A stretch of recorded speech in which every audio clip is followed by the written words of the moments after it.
अस्सलाम वालेकुम my YouTube family, कैसे हैं आप सब लोग। उम्मीद है आप सब लोग खैरियत से होंगे। मैं भी अल्हम्दुलिल्लाह से बिल्कुल ठीक हूँ।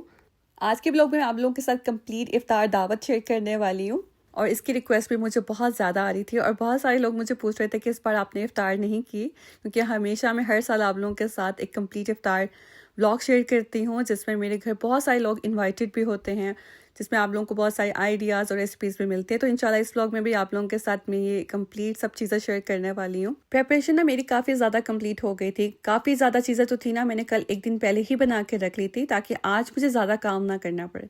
और ड्रेस मैंने इसलिए अपना चेंज कर लिया था क्योंकि इतना ज़्यादा काम नहीं था किचन का।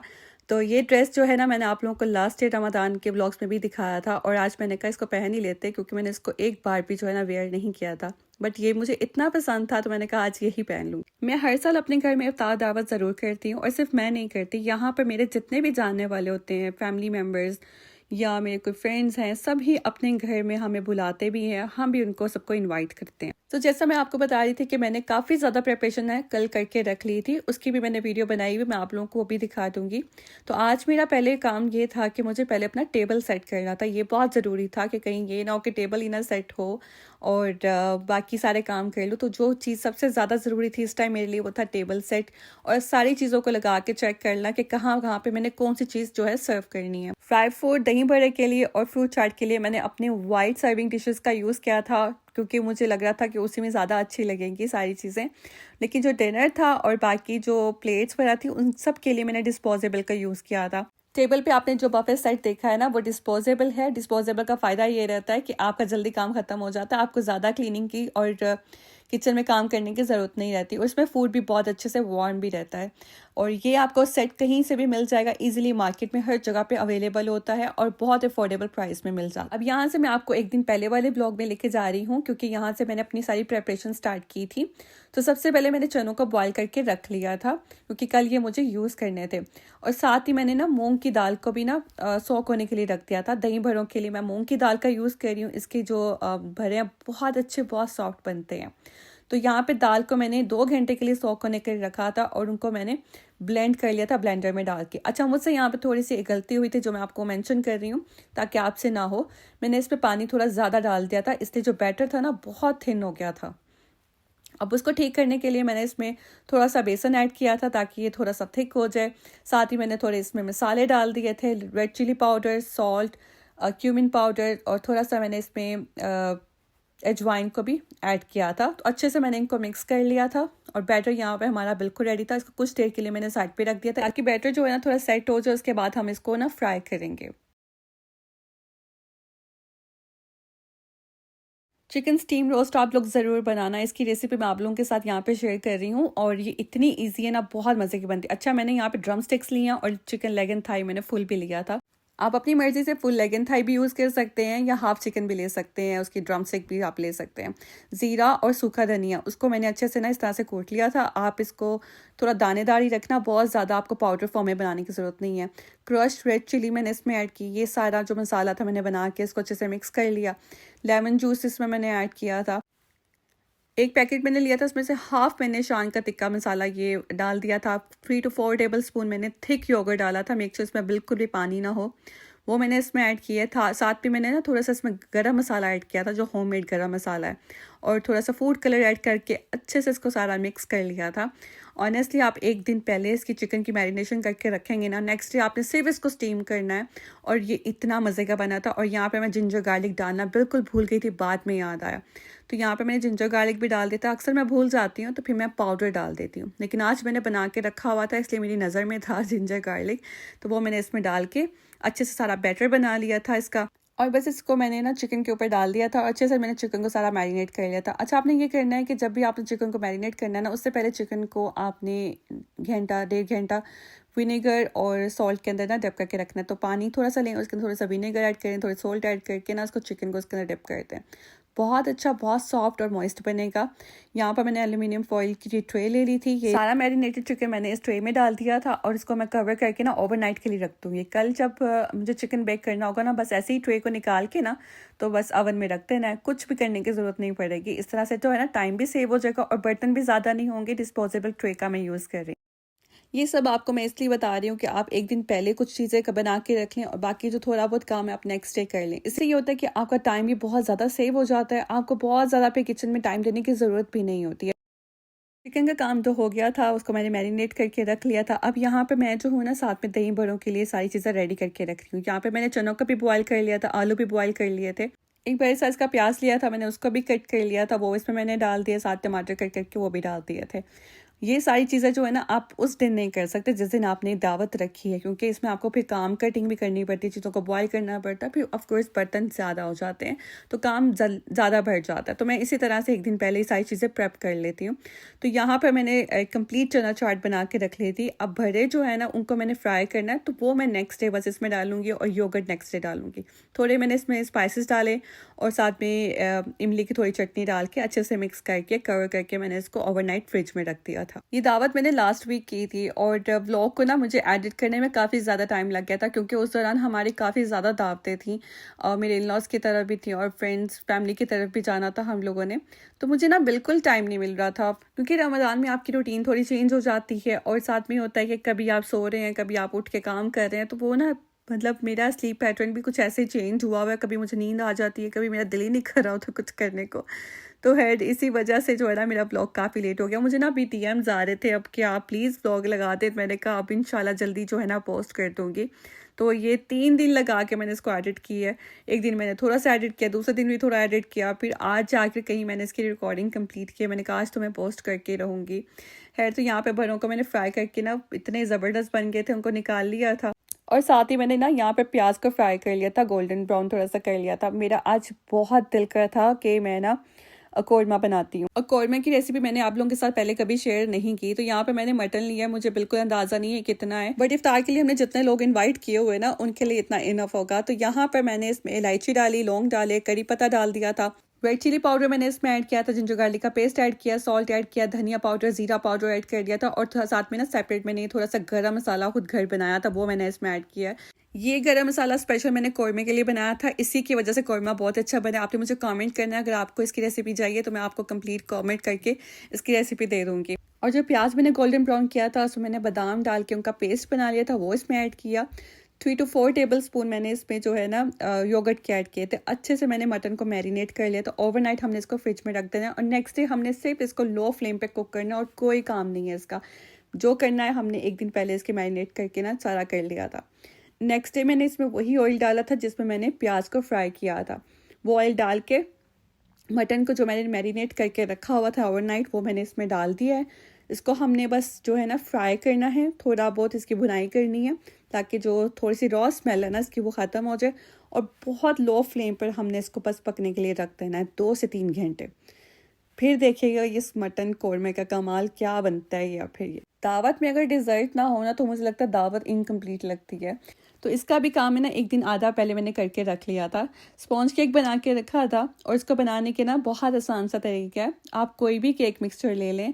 तो मैंने यहाँ पे 2 केक मिक्सचर लिए हैं वनीला के, इसमें मैंने 2 पैकेट लिए ना, तो मैं उसके अकॉर्डिंग इसमें 6 एग्स डाल रही हूँ, क्योंकि एक पैकेट के लिए 3 एग्स डालने थे तो मैंने 6 एग्स इसमें डाल दिए थे।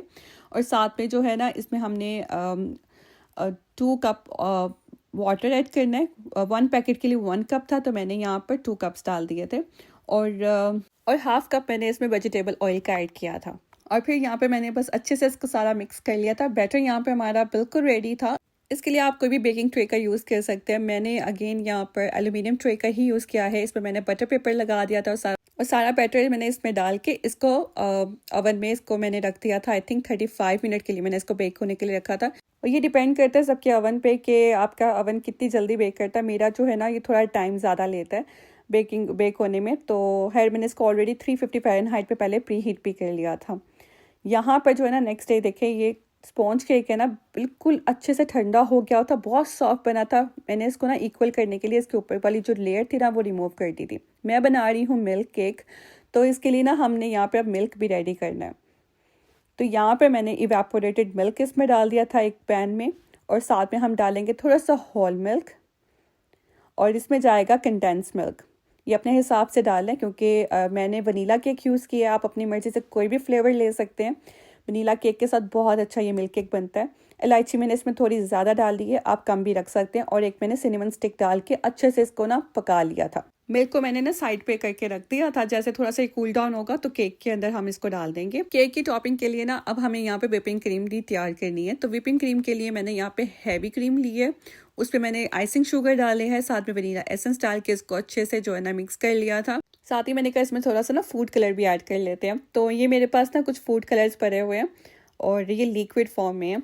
इसमें ना ग्रीन कलर में ऐड कर रही हूँ। आप अपनी मर्जी से कोई भी कलर डाल सकते हैं जो आपको अच्छा लगता है। तो ये मैंने ग्रीन कलर इसमें डाल करके अच्छे से जो है ना इसको बीट कर लिया था। और ये जो ना हमारी जो फ्रॉस्टिंग है ना ऑलमोस्ट ये रेडी हो गई थी। बहुत ही मज़े की, बहुत ही थिक बनी थी और बहुत अच्छी थी। तो खैर मैंने यहाँ पर इसको बना कर ना रख लिया था। मैं इसको फ्रिज में रख दूँगी अनटिल दैट कि जब तक ना हमारा जो केक है वो रेडी हो जाए। अब ये केक है ना, इसके अंदर मैंने ये सारा मिल्क डाल दिया था और ये हम डाल के ना इसको ना थोड़ी देर के लिए फ्रिज में रखते हैं ताकि अच्छे से ना केक के अंदर ये मिल्क जो है ना ऑब्जॉर्ब हो जाए। जब आप इसमें मिल्क डालेंगे ना तो ये इतना मॉइस्ट और इतना मज़े का बनेगा ना, इसके अंदर जो मिल्क का फ्लेवर आएगा ना आपको केक के साथ, तो बहुत अच्छा लगता है। खैर मैंने इसको अच्छे से ठंडा कर लिया था। बाकी का जो मिल्क हमारे पास लेफ्ट ओवर था वो भी मैंने इसके अंदर वापस दोबारा डाल दिया था। और उसके बाद इसकी मैंने टॉपिंग कर ली थी अपनी मर्ज़ी से। आप जैसे चाहें इसकी डिज़ाइनिंग कर लें, आपको बहुत अच्छी आती है तो वो वैसे कर लें। मुझे इतनी कोई ख़ास नहीं आती, जितनी आती है मैंने इसकी बस डिज़ाइनिंग कर ली थी। तो इस तरह से अगर आपके पास व्हिपिंग बैग्स पड़े हुए हैं तो आप इसमें डाल लें सारी जो फ्रॉस्टिंग आपने रेडी करके रखी हुई है वो डाल के, तो आप इसको अपनी तरीके से जो है ना डेकोरेट कर लें। अगर आपके पास पिस्ताशियो है ना वो आप थोड़े से क्रश करके वो ऊपर डालें। मेरे पास ये थोड़े रोजेस पड़े हुए थे वो मैंने डाल दिए। तो केक मज़ेदार सा हमारा यहाँ पे बन के रेडी हो गया। इसको मैंने अपने फ्रिज में रख दिया था। तो साथ ही मैंने कहा जल्दी से फ्रूट चाट बना लेती हूँ। फ्रूट चाट मैंने इतनी ज़्यादा नहीं बनाई, थोड़े से बस फ्रूट कट किए थे। मैंने कहा बस इतने बना लेती हूँ कि बस खाई जाए। मुझे ना बस यही डर होता है कि अगर कोई चीज़ बना रही हूँ ना, वेस्ट ना कोई भी चीज़ जाए, जो भी बनाऊँ ना वो सब खा कर जाए। फ्रूट चाट में ना मैंने जूस डाल दिया था, मैंगो जूस मेरे पास पड़ा था वो मैंने इसमें ऐड कर दिया था। वैसे मुझे ना क्रीम वाली चाट ज़्यादा अच्छी लगती है जिसमें फ्रेश क्रीम होती है, वो मैं डालती हूँ। लेकिन ना यहाँ पे ज़्यादा मैंने देखा लोगों को ना जूस वाली फ्रूट चाट ज़्यादा अच्छी लगती है। तो खैर मैंने इसमें क्रीम नहीं डाली। लेकिन मैं जब घर में अपने लिए बनाती हूँ ना तो मैं अपने हस्बैंड के लिए जूस वाली फ्रूट चाट अलग कर लेती हूँ और अपने लिए ना थोड़ी सी क्रीम डाल लेती हूँ। तो कल जो मैंने चना चाट बना के रखी थी ना वो मैंने यहाँ पे सर्विंग ट्रे के अंदर निकाल ली थी। थोड़ा सा धनिया वगैरह इसमें मैंने डाला और भरे जो थे ना मैंने उनको ऑलरेडी पानी में सोख होने के लिए रख दिया हुआ था। काफ़ी सॉफ्ट हो गए थे। तो हाथ के साथ जो है ना मैं इनको बस स्क्वीज़ कर लूँगी लाइट सा, ज़्यादा प्रेशर नहीं दूंगी क्योंकि ये फिर मुझसे ना टूट जाते हैं। पता नहीं ये हमेशा मेरे साथ ही ऐसा क्यों होता है कि मुझसे टूट जाते हैं। तो बहरहाल मैंने बहुत लाइट सा इनको स्क्वीज़ करके ना इसमें से मैंने पानी निकाला तो उनको मैंने चनों के ऊपर रख दिया था। बस अब मैंने यहाँ पर ना पुलाव बनाना था। तो पुलाव बनाने के लिए यहाँ पे मैंने सबसे पहले प्याज को फ्राई किया, थोड़े से साबुत मसाले डाल दिए थे और साथ ही जो है ना मैंने इसमें चिकन डाल के चिकन को अच्छे से फ्राई कर लिया था। जिंजर गार्लिक का पेस्ट भी मैंने इसमें डाल दिया था। स्पाइसेस में मैंने इसमें थोड़े घर के मसाले डाले, साथ में मैंने नेशनल का ये पुलाव बिरयानी मसाला डाल दिया था। मुझे लगता है शान का जो पुलाव बिरयानी मसाला है वो ज़्यादा अच्छा है नेशनल से। तो है यहाँ पर 3 to 4 टेबल स्पून में 3 टेबल स्पून मैंने योगर्ट के इसमें ऐड किए हैं। अच्छे से मिक्स करने के बाद मैंने इसमें थोड़ी सी ग्रीन चिलीज भी ऐड कर दी थी। इनका फ्लेवर बहुत अच्छा आता है पुलाव में, ये आप ज़रूर ऐड करना। और बस ये जो है ना यहाँ पर चिकन को फ्राई किया और उसके बाद मैंने इसमें पानी डाल के ना रख दिया था ताकि इसकी जो है ना यखनी चिकन की वो बन जाए। खैर 2 तरीके होते हैं, आप यखनी पहले से भी निकाल सकते हैं, इस तरह भी बना सकते हैं। मैं इसी तरह से ही बनाती हूँ पुलाव। और इसमें मैंने राइस डाल दिए थे और बस इसको मैं कवर करके ना कुक करने के लिए रख दूँगी। और पानी में इसमें और ज़्यादा नहीं डाल रही, जितना है इतना इनफ होगा राइस के लिए।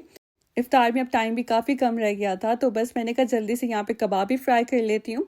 कबाब जब फ्राई किया ना तो बहुत दिल क्या है इसमें ना थोड़ा सा चारकोल का फ्लेवर भी आना चाहिए। तो मेरे पास चारकोल था नहीं, वरना अगर होता तो डेफिनेटली वो भी मैं साथ में ना ऑन कर देती ना, तो उसका बहुत अच्छा सा एक ना फ्लेवर आ जाता है। अल्लाह का लाख शुक्र था कि मेरा पूरे टाइम पे सारा काम कंप्लीट हो गया था, सारी कुकिंग रन हो गई थी। और यहाँ पर देखिए मटन कौरमा इतना ज़बरदस्त बना था, इसकी इतनी अच्छी सी खुशबू आ रही थी ना, बादाम डाल के गार्निशिंग की। और ये एल्यूमिनियम ट्रे के अंदर मैंने ना सारा फूड निकाल के रख दिया था। मैं अपने घर में जब भी दावत करती हूँ ना तो मेरी कोशिश होती है मेरा किचन जो है ना वो नीट एंड क्लीन होना चाहिए, इसमें कोई बर्तन एक्स्ट्रा ना हो, कोई आए तो अच्छा नहीं लगता। तो मैं सारी चीज़ें जो है ना डिश आउट करती जाती हूँ। अब यहाँ पे एल्यूमिनियम ट्रे थी, मैंने उनके अंदर निकाल दिया। इनको मैं कवर करके ना ओवन में रख दूंगी, इससे फूड भी वार्म रहेगा। और जो बर्तन होते हैं ना उनको भी मैं साथ साथ ना वॉश करके तो वो भी ड्राई करके ना मैं कैबिनेट्स में वापस रख देती हूँ। यहाँ पर राइस भी रेडी हो गए थे, तो ये देखिए ज़बरदस्त जो है ना हमारा पुलाव बन के रेडी हुआ था। उसके ऊपर मैंने थोड़ा सा येलो कलर डाल दिया था कलर के लिए। एल्यूमिनियम ट्रे के अंदर मैंने राइस भी सारे निकाल दिए थे और इनको भी मैंने ना कवर करके तो रख दिया था ओवन में ही। इसके बाद मैं आपको बताऊंगी आप किस तरह से फूड को वार्म रख सकते हैं। तो खैर यहाँ पर जो है ना थोड़ी सी गार्निशिंग वगैरह की कुछ चीज़ें मैंने ये सारी कल पहले ही कट करके ना रख ली हुई थी। इसका ये फ़ायदा होता है आप एक दिन पहले सब चीज़ें ना कट करके रख लें गार्निश के लिए भी, तो आपका ये भी टाइम भी सेव होता है और इससे होता है कि आप अच्छी सी जो है ना प्रेजेंटेशन भी कर लेते हैं। मेरी कोशिश होती है कि जब भी मैं अपने गेस्ट के लिए फूड सर्व करूं तो मेरी प्रेजेंटेशन अच्छी होनी चाहिए हर चीज़ में। मुझे अच्छा लगता है, खाना तो हम अच्छा बना ही लेते हैं लेकिन मैटर करता है कि आप उसको प्रेजेंट उसको सर्व कैसे करते हैं, तो उस पर भी थोड़ा सा वर्क कर लेना चाहिए। थोड़ी चीज़ें आप पहले सोच के रख लिया करें किस चीज़ के ऊपर आपने क्या क्या डालना है, किस तरह से उसको आपने सर्व करना है। और फिर ऐसे है ना कि दूसरों पे इसका इंप्रेशन भी अच्छा ही पड़ता है। और फिर जिसने ना भी खाना हो ना तो उसका भी देख के फिर दिल करने लग जाता है कि यार हम लोग खा ही लेते हैं, क्योंकि फूड देखने में भी बहुत अच्छा लग रहा है तो खाने में फिर ये और भी ज़्यादा अच्छा होगा। हेड पैटिस तो आपको पता है कि मैंने ऑलरेडी पहले से बना के ये रखे हुए थे, तो उनको मैंने निकाला, एग वॉश लगाया और बस मैंने इनको एयर फ्राई में यूज़ कर रही हूँ अपना। तो एयर फ्राई में मैंने इनको जल्दी से एयर फ्राई कर लिया था, उसमें बहुत जल्दी जो है ना ये रेडी हो जाते हैं।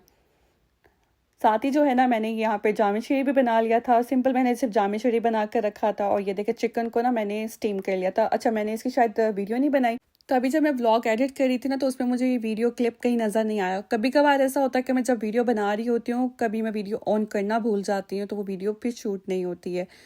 यहाँ पर जो है ना मैंने सारी डिशेस के अंदर गर्म पानी डाल के ना रखा था और उनके ऊपर मैंने जो डिशेस थी जिनके अंदर मैंने फूड डाला था वो मैंने ऊपर रख दिया था। अच्छा मैं आपको एक मज़े की बात बताती हूँ। मैं जब नई नई अमेरिका आई थी ना यहाँ पर मुझे बिल्कुल भी दावतों का आइडिया नहीं था। मैंने कभी दावतें की नहीं थी, मामा ही करती थी मेरी, सारा कुछ वो ही हैंडल करती थी, वो अपने तरीके से सब कुछ करती थी। मैंने तो कभी ये काम नहीं किए थे। तो मैंने जब दावत अपने घर में की ना आहत की फर्स्ट बर्थडे की, तो मैंने इसी तरह से ना डिस्पोजेबल डिशेस सारी रखती थी, लेकिन इनमें ना पानी डालना भूल गई। और ना बिल्कुल मुझे आइडिया भी नहीं था कि पानी डालना है इसके अंदर, क्योंकि इसके बगैर अगर हम लोग वार्मर ऑन करेंगे तो फूड बर्न हो जाएगा। तो वो सारा फूड बर्न हो गया, मुझे बाद में पता चला इसमें तो पानी डलता है। तो ये हम आहिस्ता आहिस्ता चीज़ें सीखते हैं। तो जिस जगह पे आप रहते हैं ना फिर उस जगह को आपको समझने में, उस जगह में अपने आप को ढालने में आपको टाइम लगता है। तो मैंने भी यहाँ पर आकर ही सारी चीज़ें जो है ना सीखी थी। बहुत सारी चीज़ें जो है ना मैंने मुझे बाद में पता चला था कि इस तरह से हम सब कुछ दावतों को हैंडल करते हैं। अब तो मैं शुक्र है अल्लाह का कि सब कुछ खुद कर लेती हूँ, सब परफेक्ट होता है मेरा। लेकिन जब मैं यहाँ पे न्यू आई थी मुझे बिल्कुल भी किसी चीज़ का आइडिया नहीं था, क्योंकि मैंने कभी भी इस तरह के काम नहीं किए थे। हालांकि मेरी फैमिली बहुत बड़ी है पाकिस्तान में माशाल्लाह से। हमारे घर भी ईद की दावत होती है, बहुत बड़ी दावत होती है। केटरिंग जो होती है ना वो बाहर से करवा लेते हैं हम लोग, और जो खाना होता है मामा घर में कुछ बना लेते हैं, कुछ हम लोग बाहर से बनवा लेते हैं। तो इस तरह से जो दावत है ना वहाँ पर होती है। आज भी मैं काफ़ी चीज़ें बाहर से ऑर्डर कर लेती।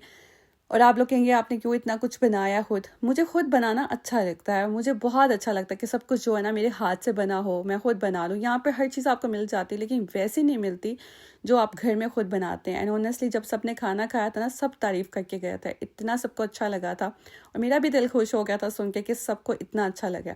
मैं कहती हूँ यहाँ पे बना बनाया फूड तो आपको बाहर से मिल जाता है पर वैसा नहीं मिलता जो आपका होममेड फूड होता है। And homemade is always best. और जब आपकी सब तारीफ़ करते हैं ना तो आपको आपकी मेहनत की ना सारी वसूली उस टाइम पे मिल जाती है। तो आपका दिल अपना इतना खुश हो जाता है ना कि आपकी जितनी मेहनत होती है, आपकी जितनी थकान होती है ना वो ख़त्म हो जाती है ये सुन के ही सब कुछ। अच्छा ये समोसे और रोल मैंने जो होममेड बनाए हुए थे वो मैंने फ्राई किए, पैटिस बना कर वो मैंने एयर फ्राई कर लिए थे। और आलू के समोसे ना मैंने बस खुद नहीं बनाया था, ये मैंने बाहर से ऑर्डर किए थे। फ्राइज साथ में जो है ना मैंने बच्चों के लिए वो भी फ्राई कर लिए थे। मैंने कहा चलो वो भी मैं बीच में ऐड कर लेती हूँ। लेकिन बच्चों के लिए ना हमने बाहर से पिज़्ज़ा ऑर्डर किया था, क्योंकि बच्चे ना ये चीज़ें नहीं खाते, वो स्पाइसी फूड बिल्कुल ही नहीं खाते। तो मैं बच्चों के लिए फिर पिज़्ज़ा ऑर्डर कर लेती हूँ। और साथ में जो है ना यहाँ पे मैंने इसमें योगर्ट डाल दी थी इस टाइम पे, ताकि इसमें पानी ना हो जाए। तो योगर्ट मैंने सबसे एंड पे डाली थी और ऊपर थोड़ी सी चटनी वगैरह डाल के अच्छे से जो है ना इसकी मैंने ऊपर टॉपिंग शॉपिंग कर ली थी, ताकि खूबसूरत से एक जो है ना सर्विंग हो जाए हमारी। और ये देखिए यहाँ पर ना सारा फूड भी रेडी था। मैंने ये सारा कवर्स उतारे थे सिर्फ वीडियो बनाने के लिए। मैं इस तरह करती हूँ ना, गेस्ट के आने से पहले पहले वीडियो भी बना लेती हूँ। मुझे अच्छा नहीं लगता जब गेस्ट आए हो फिर मैं वीडियो बनाऊँ, तो मैंने पहले सारी वीडियो बना ली थी फिर उसके बाद जो था ना, मैंने इनको कवर करके रख दिया था। पहले तो सब ने इफ्तार किया, सारा फ्राई फूड वगैरह खा लिया था, और खाना जो है ना नमाज़ पढ़ने के बाद सब ने खाया था।